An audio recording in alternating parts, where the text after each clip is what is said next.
Direct News TV. August 4, 2023. Russia-Ukraine War, List of Key Events, Day 527. Fighting. Russian shelling injured 8 people and damaged the landmark St. Catherine's Cathedral in the city of Kherson, Ukraine's emergency services said. Russia said it downed 6 drones in the Kaluga region, less than 200 kilometers from Moscow, in a string of attacks on the city in recent days. No casualties were reported. Russian forces have not advanced on the front lines but are heavily entrenched in mined areas they control, making it difficult for Ukrainian troops to move east and south, Ukrainian officials said. Since the start of the year, Russia has enlisted more than 230,000 additional personnel into the army, Moscow's Deputy Security Council Chairman Dmitry Medvedev said. This year, Moscow has ramped up military recruitment to beat back a continuing Ukrainian counteroffensive and hold previously captured territories. Wagner mercenary fighters are moving closer to NATO's eastern flank to destabilize the military alliance, Poland's prime minister said, as troops began training Belarusian soldiers.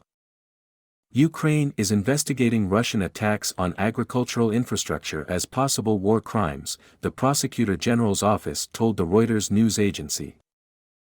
Diplomacy. India's foreign ministry spokesperson said there are no plans to hold any sideline meetings about Ukraine at the G20 summit in New Delhi in September, the Russian TASS news agency reported. India will participate in Ukraine peace talks to be hosted by Saudi Arabia on August 5 and 6, a foreign ministry spokesperson said. Saudi Arabia invited Western nations, Ukraine and some major developing countries to discuss Zelensky's peace plan, which calls for withdrawing Russian troops and restoring Ukraine's post-Soviet borders.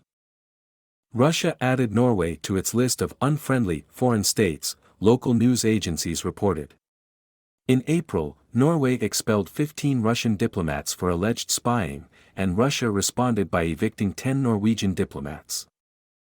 Economy. Russia's deputy UN ambassador Dmitry Polyansky said illegitimate Western sanctions were affecting Russian food and fertilizer exports. Estonia, Latvia and Lithuania indicated they plan to disconnect from the Russian-controlled power grid and link to the Western European system instead. The prime ministers of the 3 European Union and NATO member nations signed a joint declaration pledging to complete the switch by February 2025. More than 75 countries committed to take action to end the use of food as a weapon of war and the starvation of civilians as a tactic of warfare. U.S. Secretary of State Antony Blinken released the communiqué at a UN Security Council meeting on famine and food insecurity. The United States remains confident that the price cap on Russian oil is working despite a recent upturn in prices, a senior U.S. Treasury official said. A Moscow court fined Apple 400,000 rubles, $4,274, for not deleting inaccurate content about the situation in Ukraine, the Russian TASS news agency reported. TASS said it was the first time Apple had been fined for that offense. Romania said it allowed 30 ships that are trying to enter Romania from the Ukrainian ports on the Danube River over the next 2 days. Since quitting the grain deal 2 weeks ago, Russia has ramped up attacks on Ukrainian grain and port infrastructure.